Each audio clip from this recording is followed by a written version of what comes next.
Hello and welcome to Your Health Reclaimed with DrPND, where we help you reclaim your health with tips, tools, and resources to live your most optimal and vibrant life. Here's your host, DrPND. Hello and welcome. This is your host, DrPND, and we are doing Your Health Reclaimed podcast. So I know we have been absent for a little bit, but we've been working a lot of good stuff for you guys.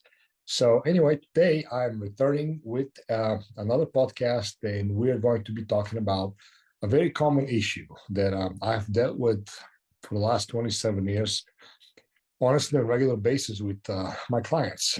And that is the 8 most common signs and symptoms that you are under eating, and that is correct. I actually said under eating, not overeating, which a lot of people are usually surprised to hear that. But they're by no means not exhaustive signs and symptoms, but these are the absolute most common ones that I've personally have encountered throughout my career extremely often and on a regular basis. So we're gonna dive in a little bit deep today. I'll try to make it as fast as possible and not going to, of course, too much detail on each one. But one of the things that people don't understand is that if you're not eating enough, especially a high nutrient dense, healthy diet that does not have adequate caloric intake for the day, a lot of times it can be the root cause of a lot of health problems. And a lot of those health problems that we're going to go over are very, seemingly inconsequential or unrelated, but they very easily could be the case. So let's go ahead and see how you guys can find out how to recognize the signs and symptoms of undereating and what can we do about it. So not eating enough has its own set of consequences, again, including trouble falling, staying asleep, losing weight, lowered immunity and thyroid function, hormonal dysregulation, and a lot of other things that are associated with that. In our modern society, with its seemingly endless supply of fast food and junk foods, it obviously seems all very obvious to most that while we're dealing with an obesity epidemic, and again, all those junk and processed, highly processed and refined foods are obviously very nutrient lacking, but are very high calorie dense as far. So they're cheap, they're very low quality, and this is what most people eat. And again, that's why we have this obesity epidemic that is increasing every year. There's no honestly any inclination or even the bleak hope of diminishing anytime soon. But what is not obvious a lot of times is how people, really don't eat enough. And that does include those folks who really eat also processed food. And I'll explain here in a little bit why. So the undereating issue is more of a problem, generally speaking, more of a problem with the people that are into health, wellness, and fitness. Okay, that I just want to make clear. They're not, the issue of undereating is not so much really found in obviously folks that are morbidly obese and sedentary, do not exercise. These people have other issues, and that is from malnutrition, meaning they lack severe amount of micronutrients like vitamins, minerals, antioxidants, and so forth, because of the tremendous amount of processed foods that they eat and the virtually low to no quality food that they do not eat on a daily basis. But when it comes to the undereating, most of the time, the issues that I see are those people that are into the health and wellness and especially the fitness community in general.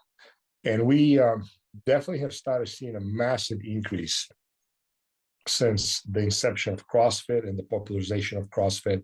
And don't get me wrong, CrossFit is not the fault of that, but just as fitness in general increased and those types of training protocols and intense workouts with the social media pushing unrealistic images of people being, what we call jacked and tanned, it's extremely low body fat, a six pack that, walk around year round, which is unrealistic for 99.99% of the population.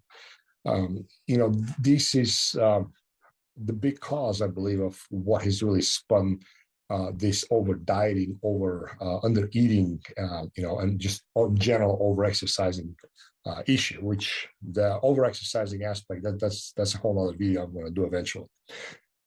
So the problem with the under eating, again, it's quite common, a lot more common than people think. So while most people would find it hard to believe that many of the health problems people experience, when going on a calorie restricted healthy diet, healthy quote unquote, are from lack of calories and micronutrients, and micronutrients at the same time. This is it's very true. A lot of people do have a hard time accepting that, but I see it in my practice many times, as I said before, and the health problems that come with that, or have come with that, are definitely something that I really hope that people pay attention to this podcast, because again, I cannot overemphasize how many times issues can be resolved by just strictly optimizing healthy caloric intake for the day. Okay, so one of the things I want to share is, like, I've seen clients who, for example, couldn't lose weight. They were suddenly able to do so, lose good amount of body fat after realizing they were not eating enough calories. I mean, they were actually end up increasing their food intake, especially high quality food intake. Quite the opposite of the calories in and calories out mentality, which is, I've always spoken against that. Okay. So the valid questions arises here, obviously, why is under eating, so common? So it happens for a number of reasons, but here are the most common ones that I see, throughout the year in and year out, honestly. One of them is chronic dieting.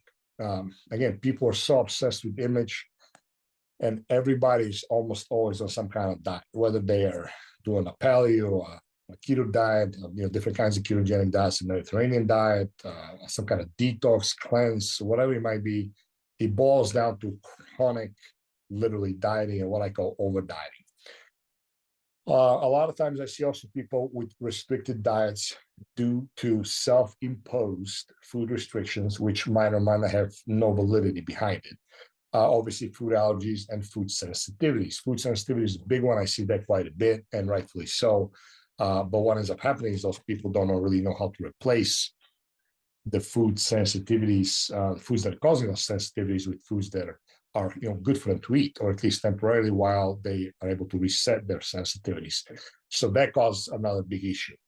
Another one is the overexercise, above average activity level, which now that's, again, if you have a job, most likely most of us are not going to have an above average activity level, because most of us work in an air conditioned, nice, relaxed place, in our city, most of the time, half the time at least.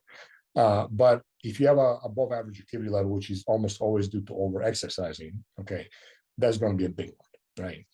So technically, they'll do what I see a lot is they'll calculate, or even have a professional calculate the basal metabolic rate, and they'll get prescribed, this is your minimum amount of calories they should be ingesting, and they meet that and then some quite well.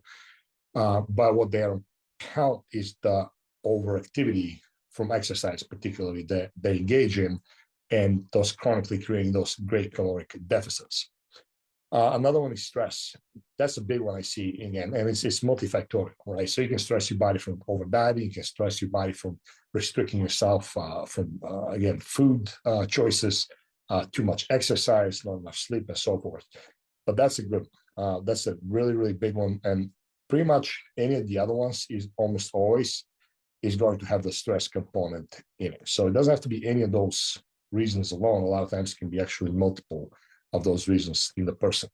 Another one I see a lot is fear of certain foods. Again, the food groups.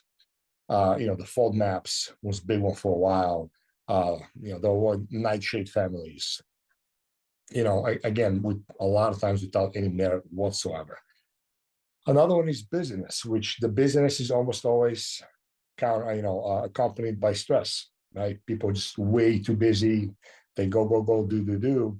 And a lot of them, high stress, constant adrenaline output, and they don't eat, and then when they do eat, they don't eat enough, or they'll pay out and eat, obviously, almost always bad choices. And another one, which is very valid, and that's something that has to be very carefully considered and very well respected, is pregnancy and breastfeeding. So when you're pregnant, I mean, you're growing another human being inside your body. So the caloric demand and nutrient demand is insane, skyrockets. If you look at, history throughout cultures in the world, indigenous populations, a lot of them took great, great care in preparing the mother for pregnancy, even before she got pregnant, let alone while she was pregnant. It wasn't too long ago that, a staple recommendation now is taking folate with a multivitamin for a pregnant woman because of, spina bifida, something that costs a couple of cents a day, a vitamin, cheap vitamin. Who knew they can prevent, spina bifida? But so there's many, many examples, obviously, aside from that, but pregnancy and breastfeeding is extremely important. And you have to be, unless somebody has very careful attention, has to be paid for that. So could something as simple as undereating be causing health problems? Well, it very well could be. Let's find out. Could inadequate food intake be the reason why, your diet, suddenly isn't working, anymore? Or your rapid weight loss diet plan is the reason why your shirts and your jeans and your clothes in generally, are not getting looser as they should be. So let's go, to the signs and symptoms of undereating. Remember, this is not an exhaustive list, but these are the most common ones that I see. So that's what I want to talk about. All right. So the first one is your weight. Okay, you try to lose weight, is not budging. Okay. And this is one of the most paradoxical symptoms of someone who is under eating. And I cannot tell you how often this is. And this is one of the absolutely hardest one to get across to people, because they'll fight you with tooth and nail. Come up and tell you every single excuse why this is not the case, but they're just absolutely terrified of, gaining more weight. And yeah, they're not budging. So that's a tough one to get across people. So it often goes hand in hand, honestly, with overeating. And women in general, again, this is a generalized statement, in my practice, I've seen usually suffer with that more than men for whatever reason, don't know, but I see that. And why it goes hand in hand, because they what they'll do is they'll undereat in general throughout the day, and then they'll overeat usually at night. When I say overeat, I'm not talking about overeating in calories to meet the caloric demand for the day. They actually overeat per that meal. And when they overeat, as I stated earlier, this is the reason why they're usually something unhealthy or partly healthy, and they'll go in and binge on ice cream, cookies, and other highly processed or refined foods, because they're just absolutely starving. So I see that quite a bit. Or they'll do is they'll sell themselves on the cheat day, and they'll have the cheat day almost every other day, which doesn't work like that.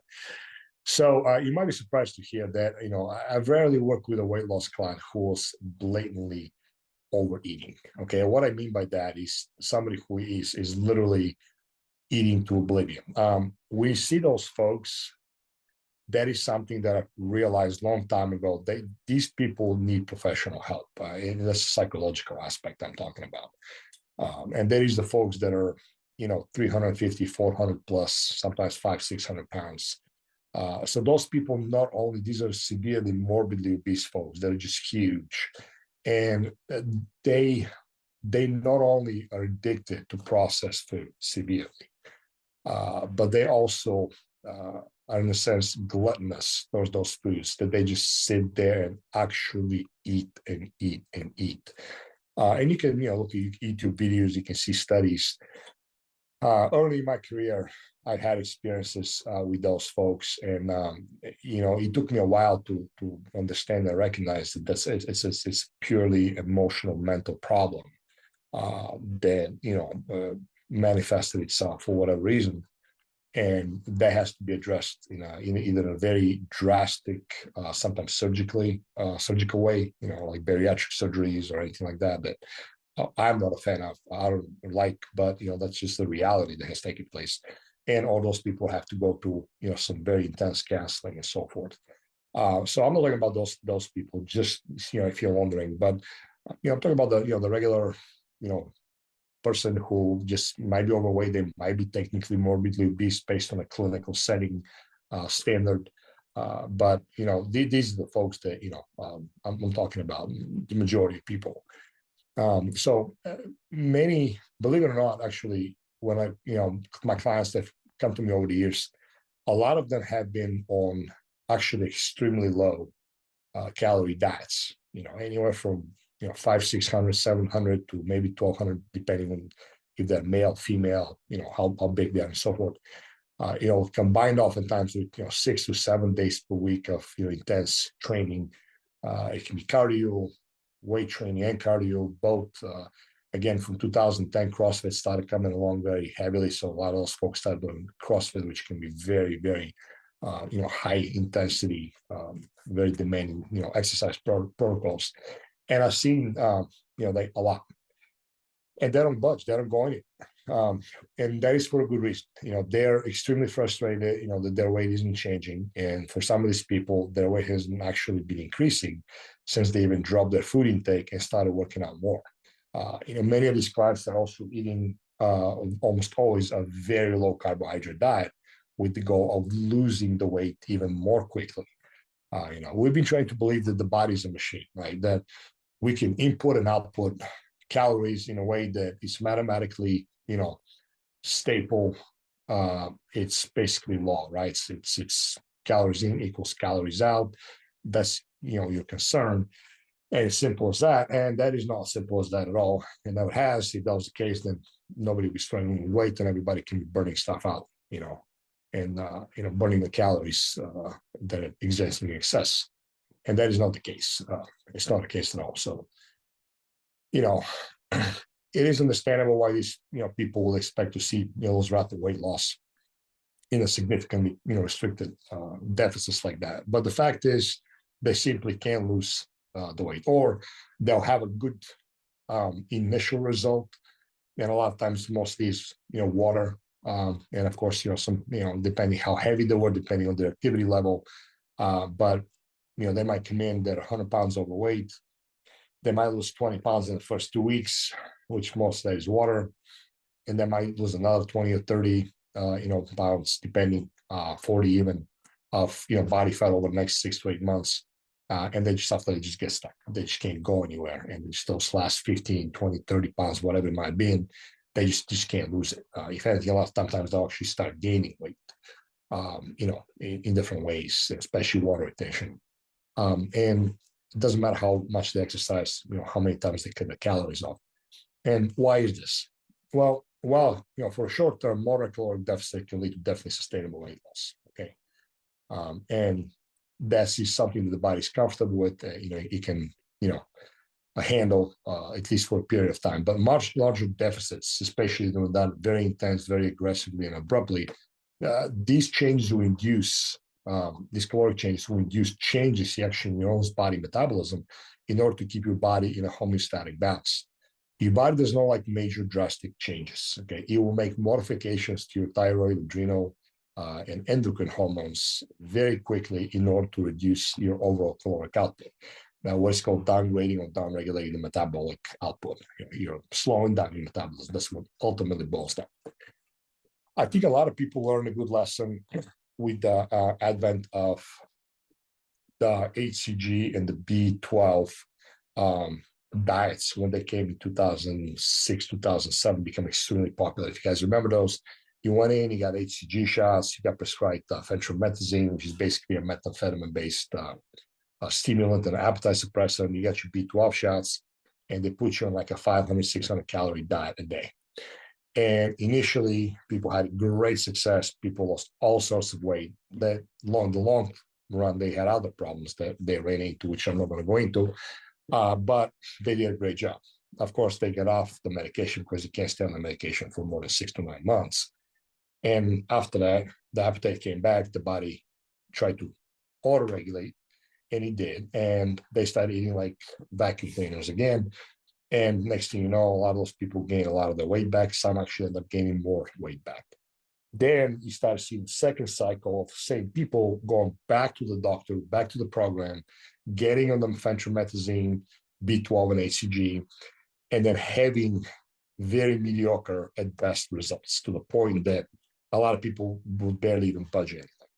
Why? Because what they did is they drastically reduced their caloric intake. They stressed their body out severely. They caused damage in their endocrine hormone production. They stressed out their adrenal glands, their thyroid functioned, drastically downregulated. And the body adapted. Also, this is the body's defense mechanism to adapt to biological drastic, homeostatic changes. So what he did, the body fought him. And he would not let that happen again. He learned the stress. He learned this lesson. I said, not a problem. If you're going to put me through something like that again, I'm going to severely and very quickly downregulate my metabolic output and rate, and I'm not going to lose the weight. And sure enough, exactly that's what happened. A lot of people could never lose the weight that they lose before. Some barely lost any weight, period. And even though, of course, some of the diehards, they kept going back and back and back for a few years, you're learning. And I cannot tell you back in 2008, 2009, when those diets started to run their course and people started catching on that this, you cannot repeat that. I can't tell you how many clients we had that I had to literally rebuild from scratch in order for them to get back on track, optimize their metabolism, return them back to normal, and then slowly but surely get them on a steady, healthy weight loss, what I like to call fat loss protocol that was permanent and sustainable, for a long time to come with the rest of their lives, as long as they kept up with it. But, point being is your body will fight you, and I don't care who you are, you can do all the biohacking you want, take all the hormones and drugs you want. You're not going to never outsmart your body. It's not going to happen. The body will fight you, and then it will win every single time. I promise you that.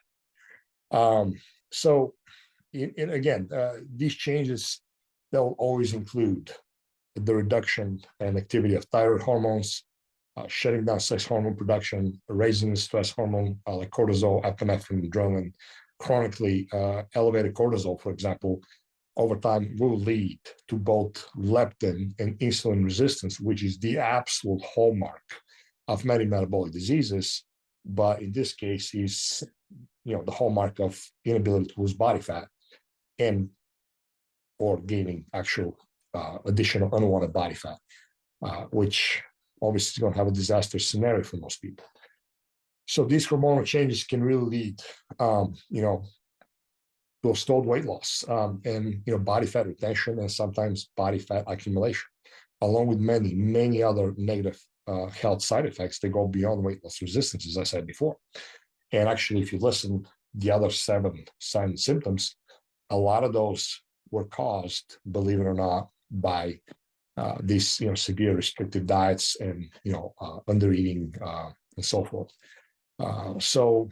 Anyway, so eating much less and exercising much more, this is a futile attempt to lose weight. Consider whether this strategy has been working for you or not. It's really that simple. Step back, be honest with yourself.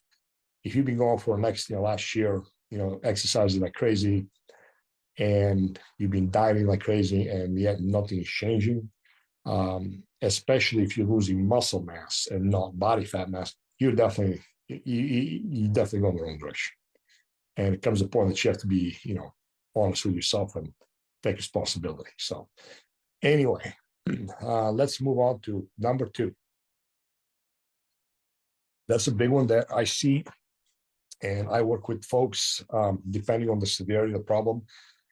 Sometimes I'll have to refer out if I don't believe I can handle that. But The second sign and symptom is that women cannot get pregnant. Okay, that is a very big problem, believe it or not. And obviously, there's a lot of other factors that play into that. But after many testing, after thorough analysis by their obstetrician, gynecology, other physicians, medical history, so forth. I've done testing. Well, a lot of times you see a patterns or to some degree of over dieting, under eating, and they just cannot get pregnant. So scientists have really known for a long time that low calorie dieting and inadequate body fat, okay, can lead to infertility and amenorrhea in women. Okay, just one of the most commonly seen manifestations of this problem, and it's known as the hypothalamic amenorrhea, okay, which is basically a hallmark by menstrual irregularity of amenorrhea and low energy availability with or without eating disorder. A lot of times you will see eating disorders, and if I catch that, I'm referring that out by default. I don't do that, and it's sad. A lot of times those women suffer, and the outcome sometimes permanently cannot be good. But anyway, so menstrual irregularity doesn't necessarily mean a missed period. It can simply mean a woman is having an anovulatory cycle, and basically there's no egg released during the ovulation period. So hypothalamic, amenorrhea is caused by chronic caloric deprivation, and is also associated with physiological changes like hypothalamic pituitary adrenal axis, or HPTS axis overactivity, also known as adrenal fatigue. A lot of people talk about adrenal fatigue. That's what it is. And disturbances in the hypothalamic pituitary thyroid axis, also known as what's called euthyroid 6 syndrome. So you have the HPA and you have the HPT. So a lot of times people say HPTA, which is a hypothalamic pituitary thyroid adrenal axis. But either way, you're causing hormonal dysregulation at a great, lengths here. So that is something that you have to keep in mind. There's a lot of other factors involved. It can get pretty complicated, but I just want to give you that possibility that, because I've seen it. My colleagues have seen it. I had a good friend of mine. She's a emergency surgeon. She does abdominal thoracic surgery in hospitals. I can't tell you how many times she'll come to say, like, yeah, I these CrossFit women coming in, they look like Greek goddesses with 6 or 8 packs. They're just muscular and tight and fit. She goes that they just have had their periods for a year, 2, 3 years. They can't get pregnant, severe constipation, just on and on, so many problems. It's not even funny. And you see that back in the day, we used to see that with women bodybuilders when they'll get so lean for bodybuilding shows. In that, aside from steroid use, obviously, even natural competitions, they'll get such a severe caloric restriction that just the appearance will disappear. They'll just feel horrible. Constipation set in because the thyroid gets affected. But when it comes to pregnancy, just keep that in mind. If you're a overly overachiever, exerciser, somebody who exercises a lot, overdiets a lot, young, you want to get pregnant, think about that's a very good possibility that a big part of that is, or if not the part, that you cannot get pregnant. So moving on, we're going to go to number 3. Your blood sugar is a roller coaster. So while many people blame excessive carbohydrate consumption for wild blood sugar swings, you might be actually surprised to learn that inadequate calorie consumption can cause just as many issues with blood sugar control. The most common issues that comes from chronic undereating is hypoglycemia, or low blood sugar. Hypoglycemia is technically defined as when you have your blood sugar is below 70 milligrams per deciliter of blood. Though some people experience symptoms at a lot higher blood sugar levels. It varies, but this is generally the accepted limit. And common symptoms of hypoglycemia include the following: hunger, obviously, shakiness, anxiety, dizziness, sweating, weakness, confusion, changes in mood. Think somebody who's hangry. They're angry, they're hungry, and they're very extremely irritable, and it can propagate to different intensities with different people. Severe undereating can easily cause hypoglycemia, especially when combined with exercise. It's just a recipe for disaster. And because many people feel better eating sugary foods when they're hypoglycemic, this can also lead to the common cycle of high and low blood sugar swings that cause chronic dieters, to overeat or binge on junk foods. Okay. Again, this is yet another reason that the most sustainable diet for weight loss always going to provide adequate calories to keep your hormones and your blood sugar even killed. That's just a fact. Okay.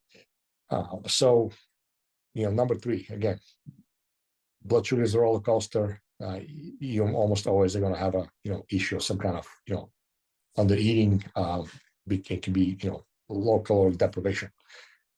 You said quite a bit.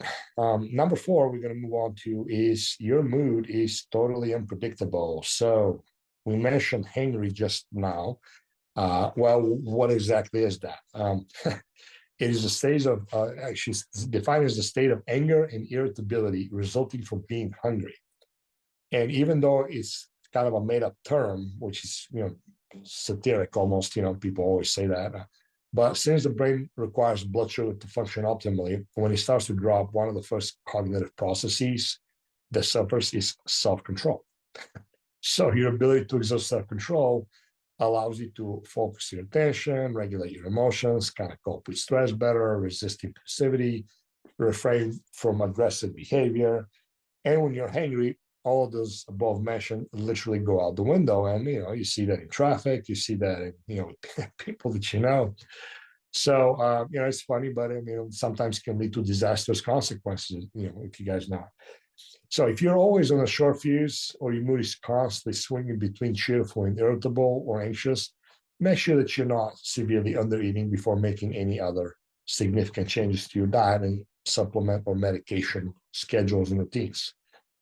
Quick note, by the way, people that drink a lot of caffeine throughout the day, and especially a lot in the morning, and do not eat, okay, they do fasting, intermittent fasting, they'll usually experience those situations quite a bit, okay? In addition, after they eat finally, okay, after they break their fast, their energy crashes afterwards hard, and they're almost like comatose for about, an hour or two, or sometimes more. Pay attention to that. So if you're fasting and you drink a lot of coffee, pay attention to what happens when you get up in the morning, you drink coffee, usually for the time being, the first cup or 2, maybe 3, you're kind of feeling good if you keep that drip supply going constantly. You're going to hit your dopamine levels good, and you're going to feel good. And then after a while, you're going to start feeling the irritability kicking in. Because coffee will raise cortisol, which in turn will raise noradrenaline, and it will cause gluconeogenesis. Your blood, your liver to produce blood sugar because your blood sugar drops, and that again is going to start making swings in blood sugar regulation. But pay attention and see how you do. If might be a better idea for you to hydrate well in the morning, maybe have 1 cup of coffee soon after eat. Let your food digest a little bit, and then have your other cup of coffee. But if you're having those massive swings and severe irritability, like you're high, you're feeling good, and then an hour later you want to kill somebody, you're extremely irritable, you're crashing your blood sugar. Okay, that's just a guarantee. So this is just a little bit of a FYI, saying you can put into practice starting tomorrow. Number 5, we're going to go into that is big one. You can't fall asleep or actually stay asleep. Okay. Insomnia, sleep disturbances are obviously one of the top health complaints, in our society, and I see that with my clients all the time. There's no doubt about it. They come from for help with that, and these are almost always part of the problem. I'm trying to resolve with people, but this is especially common in perimenopausal women who seem to be especially prone to poor sleep despite generally good sleep hygiene and health-conscious lifestyle. Okay. And why, I don't know. But oddly enough, one of the first symptoms that changes when, again, my clients eating a more calorically appropriate, balanced, nutrient-rich diet is improvement in sleep and sleep duration and quality. So that's, again, it's huge. A lot of times you've seen, excuse me,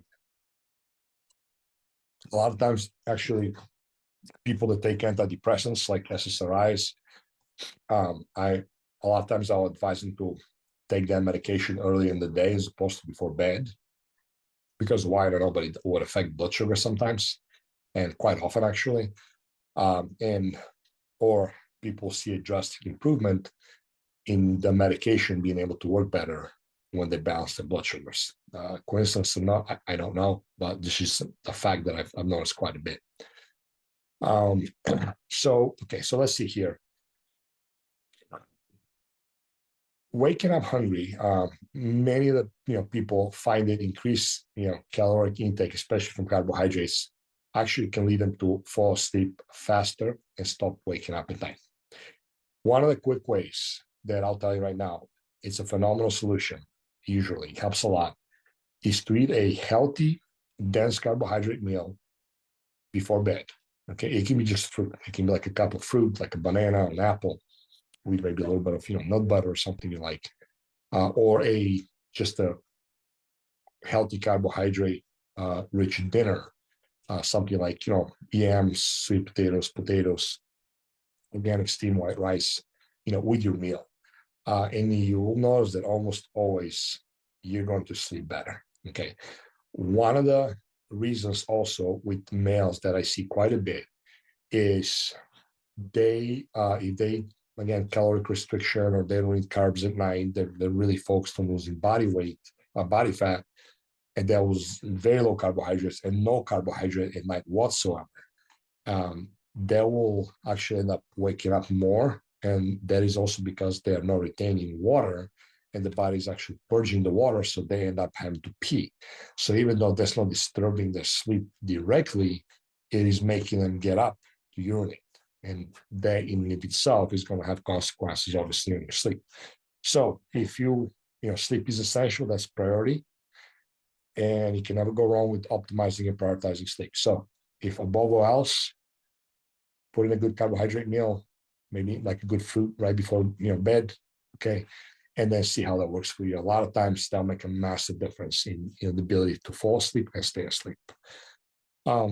So one of the things that the reasons is most likely that the improved blood sugar control that arises from the appropriate calories and carbohydrate intake. Okay, so as your blood sugar drops overnight, as I said before, your liver must release stored glucose in the form of glycogen, okay, to keep your body's blood sugar steady. So if you're constantly under eating, especially if you're over exercising, again, that's a theme we talked about. On top of that, your liver won't have the glycogen stores it needs to promote gluconeogenesis, or the release and making of glucose to keep your blood sugar stable. And that is the gluconeogenesis, basically the process of creating new glucose, which your liver does very efficiently if you can. So if these stress hormones elevate high enough, they will actually wake you up in the middle of the night, because it will cause cortisol spike. So make sure that you're eating enough overall, and potentially including a carb and a good healthy fat dense bedtime snack, before bed, or at least if you're having dinner, make sure that you eat healthy enough protein and fats, even if you're not eating carbohydrates. Because I do have people that don't want to eat carbohydrates at night for whatever reason. Then make sure that you're eating good, healthy, good quality protein and a good, healthy source of fat. Okay, so something like salmon, grass-fed beef, along with good olive oil, throw some fresh guacamole and avocado in there. That right there is a lot of good protein and healthy fat that is going to help you keep the blood sugar a lot more stable. Even if you don't eat the carbohydrates. Some people will have to eat carbohydrates. If that's the case, add a good carb source to that. And again, if you want to even go further, add a little bit of fruit right before you go to bed. Okay, as like a pre-bed snack. So a lot of people will ask me, what are good snacks throughout the day? Because sometimes snacking throughout the day, it can make a difference in stabilizing blood sugar for some people, not everybody, but some. And that also includes I always tell them is, good nuts, seeds, veggies, and fruits. Like veggies with hummus and some kind of nut butter that is sugar-free, obviously. and healthy cold cuts. Just rolling up some roast beef from Boar's Head brand with like some veggies and hummus and a handful of nuts is easy, practical, and quick. You can eat that on the go, but it does a great job in keeping your blood sugar stable. And again, the fruit before bed. That's something that really can work well to help you really sleep. It does help serotonin production, to elevate the serotonin levels. So it's just a good all around practice. Try it out and see how it works for you. All right, moving on. Number 6, you are chronically constipated. Okay, so this is not going to be pertinent to people who have IBD, okay, inflammatory bowel disease, and severe IBS, because those people almost always are going to have severe diarrhea issues. But the constipation is the issue actually with the thyroid. So let me kind of go into that. There are a few reasons why chronic undereating can cause constipation, and the most obvious is that obviously feces is made up of waste matter from the digestion of food. So if you're not getting enough food, your stool won't have much bulk to it. And if you're eating low carbohydrate diet, by default, you're going to be cutting your fiber because you're taking off some vegetables and you're taking out pretty much all food, which that's the biggest source of fiber. That's just it's a simple math, right? It's a simple fact here that you can do. So the less obvious, but a lot more likely reason that undereating will lead to constipation is the effects of undernutrition on your thyroid hormones. As I discussed previously, undereating causes a downregulation of T3, okay?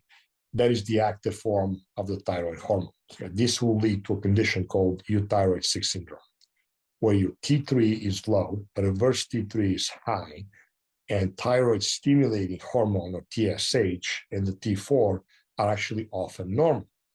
So in this condition, your body will develop hypothyroidism symptoms without necessarily showing any changes in the typical thyroid function markers in the panels that most doctors check.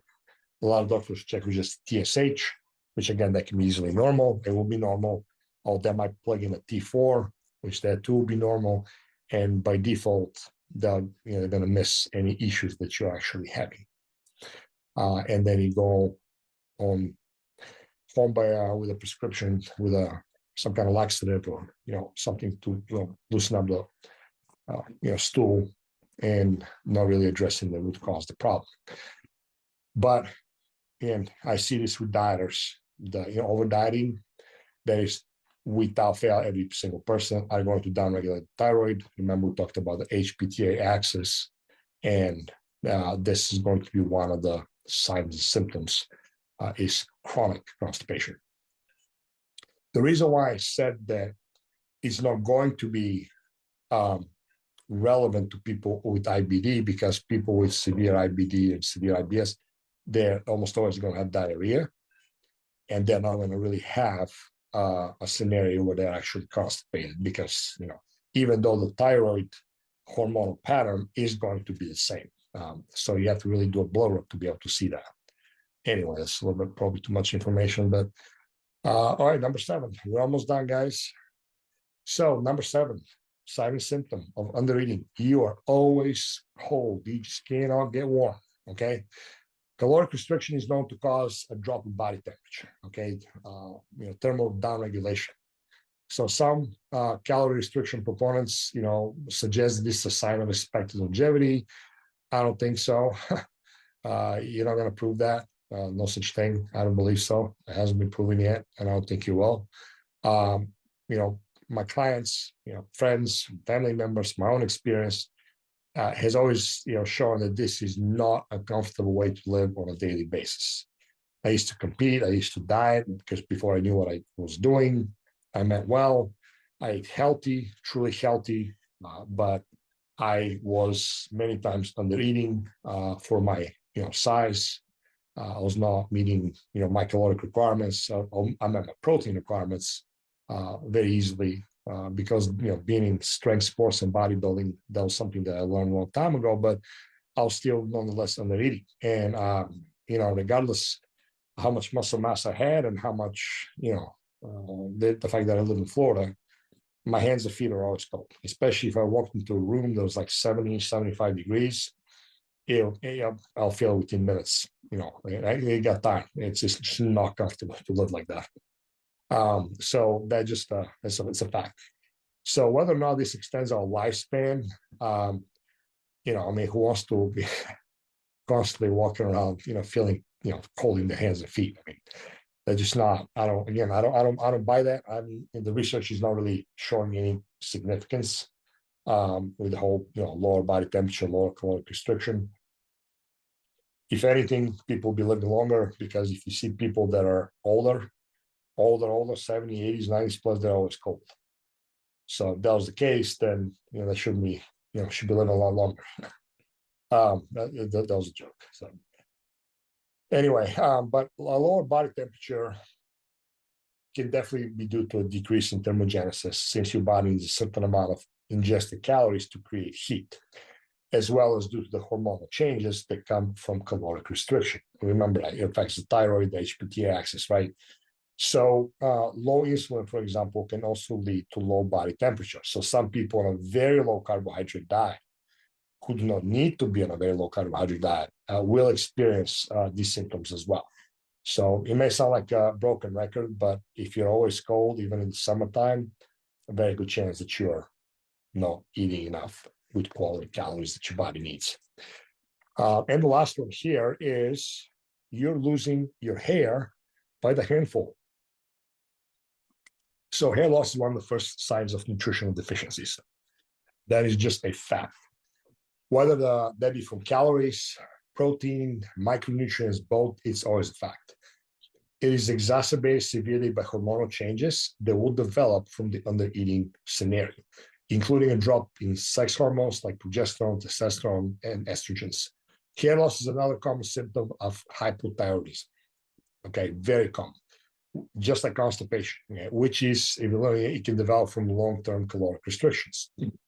And two, you see, pay attention to, super fit women, especially the CrossFitters. Look at their facial structures and look at their hairlines and look at the hair. Now, these are girls in their early, mid-20s, maybe late 20s. As far as I know, the oldest one is like in their early 30s, very early 30s. Look at the male pattern baldness and the hair thinning that those people are experiencing. They perform excellent. They're very strong, powerful, fast, fit, across the board, and they look great. But look at their head. You're going to see that massive pattern. I promise. So that is just, it's a fact. When you start to over diet, restrict calories chronically, you're going to affect the thyroid, and you're going to create nutrition deficiencies along with just hypothyroidism, and the hair is going to start to fall fast at some points. So if you want to reverse that, address your calories.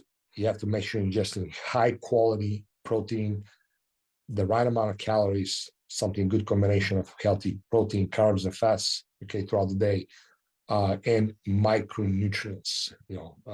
These are the trace minerals, the vitamins, minerals, nutrients, antioxidants that your body needs, and you can only get from a high, healthy, whole food based diet that is well balanced, nutritiously rich, organic, obviously, and with good supplementation. If you're deficient, I've never seen anybody be able to reverse, doesn't matter how healthy they ate, fully reverse micronutrient deficiency without proper supplementation. That is why proper supplementation is extremely important. It is extremely important. Even if you're eating organic, unless you grow your own food 100% of the time and you know your food and you have developed a healthy soil and you actually do testing of the mineral and the vitamin content of the soil and the food itself, which nobody does. It's just cost prohibitive and time prohibitive. But unless you do that, which again, we don't, you are going to need proper supplementation. Okay. Thyroid, iodine, selenium, extremely important. extremely important, and from food sources. But again, the thyroid, that could be another webinar that we can talk about. So, how do you stop under eating and improving caloric intake? Well, that's a loaded question, and it's going to vary drastically on the situation of the person. Okay, so determining roughly, again, very roughly, how many calories you need on a daily basis for optimal health and weight control, again, is tricky. And many factors play to that, such as physical activity.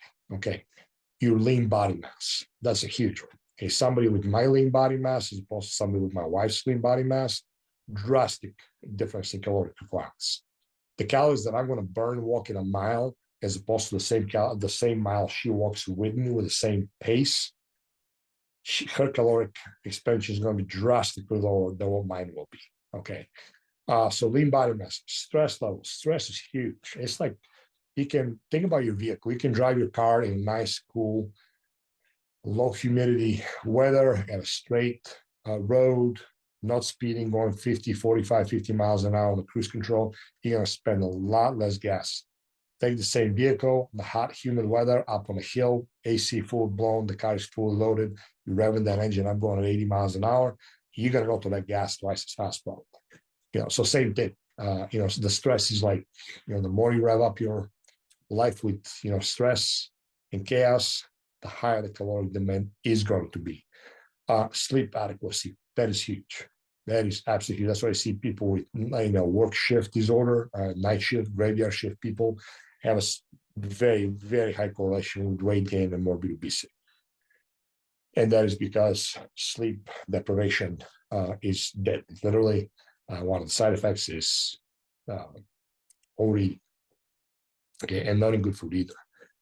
My father suffered from that. He worked really bad hours for years and years on end, and I saw the toll that it took on him. So that's a big one.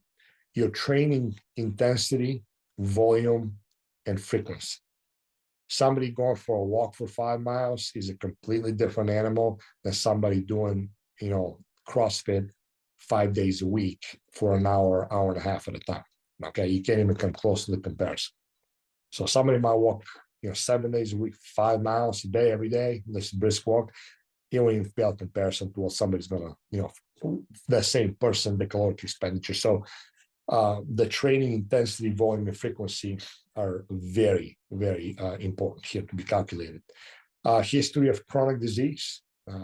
People that are in chronic pain, have chronic issues. That also increases caloric intake because, again, that increases stress. There's other components to it, and then there's many other aspects, but these are the main ones that are the factors that are going to come into play immediately of your calculating caloric intake. So it's impossible to know exactly how many calories your body needs on a daily basis, but there are some ways, general ways, rough ways to estimate what you should be eating, generally speaking. Personally, what I like to do and what I've done is use a backward calculation of calculating caloric need by actually first calculating the protein requirement of the person. And that has worked really well. Generally speaking, again, I'm not talking about somebody who's reversing chronic disease, has digestive issues or anything like that. We're talking about general health, fitness, in general health. I always have been a really big proponent of the 40-30-30 principle. 40, it can be 30 obviously, but 40% roughly your calories should be coming from high quality protein, 30 from good high quality, dense, low glycemic starches, carbohydrates, and about 30% of that from healthy fats. So 40% protein, 30% carbohydrates, 30% healthy fats. Vegetables that are non-starchy, I don't count because these you can eat as much as you want and you should eat as much as you can. Just a healthy principle nobody's going to argue with. But they don't have any calories really. Okay, so they have a lot of water, obviously a lot of vitamins, minerals, nutrients, and a lot of fiber, which is extremely important for health. But they don't really have a lot of calories. That's why you can eat 3 pounds of celery, and you're going to still, really is not going to count towards your caloric intake. But I always like that formula, and then generally speaking has worked really, really well. And I've used that for 27 years in my practice. That me and my wife and I had with virtually thousands of people. So how do you calculate that? That's a tough one to explain on camera, but basically here's the gist. You need to know your lean body mass. So that means you have to either do a hydrostatic weighing or go do a skin calibration test to be able to get a good idea of what is your general lean body mass. Okay. Know how much you weigh is your lean body mass, because your fat is not metabolically that active as far as it comes to caloric intake. So you need to know your lean body mass. When you know your lean body mass, from there, you're going to use the either 0.8 to 1 gram of protein per day scenario. Okay. Protein is extremely important, especially as you age. People always ask, what's a good protein intake? 0.8 to 1 gram of protein per lean pound of body mass per day is a good way, especially if you're very active and especially if you train intensely with weights, okay, which weight training is very important for health and longevity down the long run. So you're going to take that, and from there, you're going to calculate the calories that are for protein. So in my case, my lean body mass is about 220 pounds. And if I do 200, just say keep that 200. So we have 200 grams of protein per day is my requirement. I multiply that times 4 calories per gram protein. So that's 800 calories per day is going to come from protein sources. For me, that's the 40%. So I know that this is 40% of my caloric intake. So I will divide that by 0.4. So I know that roughly my basic metabolic rate is going to be around, 2,200, 2,400 minimum, the requirement for me. So that's why I kind of come up with the calories. Hard to explain. I have actually an Excel spreadsheet here that I use, but generally speaking, 40-30-30 has really served a really good, rate of calculating your caloric, requirements. And once you find your protein, from there, you can go ahead and calculate what is 30% of your caloric intake for carbohydrates and 30% for your healthy fats. And you can play with those ratios. Sometimes people like 40% carbohydrates, 25-30% fat, or 30-35% protein, whatever works for you. That's something you have to find. But generally speaking, this is how I like to calculate it. There are obviously calculators that are out online. You can play with those and see. But ultimately, you're going to know. And if you eat, the rule is this: if you're going to eat healthy food, nutrient dense, healthy, organic, wholesome food, and not junk food, if you have a balanced meal, you have good healthy fats, starches, a lot of vegetables and protein. If your meals are balanced, or at least throughout the day, the ratio is balanced, you're going to know if you haven't met your calories because you're still going to be hungry. You cannot overeat when you're eating healthy, nutrient, natural food. You just can't. Go ahead and try to eat 2 pounds of salad. It's not going to happen. Go ahead and try to eat 3 pounds of steak. Again, it's not going to happen. So when you feel satiated and full, your body's going to tell you. So try to use that natural born intuition to know that, hey, you know what? I've had enough. Now, make sure you're hydrated, because sometimes dehydration can mimic itself as hunger, obviously. But if you're eating 2-3 high-quality meals a day that are balanced really well, you're going to see the difference. I promise you that. And if you're hungry, eat more. If you want to put in a couple of snacks in between, again, with some wholesome snacks that I described above, do so. It's really that simple. You don't have to live with a calculator. You don't have to live with some kind of app or continuously go online and try to track every single thing down to the T. That to me, that's ridiculous and it's exhaustible. But just try to use your intuition and listen, learn how to listen to your body. Your body will never deceive you, I promise you that. If you live by the natural health standards and rules, and you eat wholesome food, high nutrient dense food, your body's not gonna lie to you. You're gonna know when you had enough. Look how you sleep, look how you function, and just pay attention to your overall state of being. So with that being said, obviously calories can change throughout the day. If you have a very hard workout, my calories can literally double depending on the training day. I train twice a week with heavy weights, workouts at about 2 to 2.5 hours at a time. And during those days, I eat quite a bit more, and sometimes the day after, the half day after, I eat a little bit more because protein synthesis goes up a lot. It all depends on the intensity and the part of the cycle that I'm in training, but it can vary, but it can easily be sometimes double. Now, when we go on vacation, my caloric needs actually go drastically down because one, I'm relaxed, two, I usually don't move around a lot, relatively speaking, and I almost always don't really train when I'm on vacation. So use that to see. Your eating also easily will change a lot of times with the seasons, okay? During long, hot summer days, you're going to, generally speaking, eat a lot less, especially a lot less calorically dense food. So it'll be more fruits, more vegetables, a lot more liquids, leaner proteins. As opposed to the cold winter, there's going to be high dense starches like root vegetables, more rice, more fats, more dense protein, and so forth. So anyway, there's a lot we can talk about. But just remember, eating too little is just as unhealthy as eating too much. And find the right amount of food intake that works best for you. And don't be afraid to experiment. The only way you're going to know what is best for you is going to be when you experience. Follow the principles, follow the guidelines. But when you master those guidelines and principles, learn to listen to your body. And that's when you're going to come up top winning that game of caloric intake that everybody seems to be tripping about quite a bit, at least for the last 27 years that I've been around in this industry. So if you guys need any help with that, please reach out to us. That's what we're here for. If you need help determining, what is the best and optimal diet for you, for your specific needs, reach out to DrPND. Go on our website. Fill out our forms. We do give a free consultation. We would love to talk to you and see if there's anything that we can do and help you with.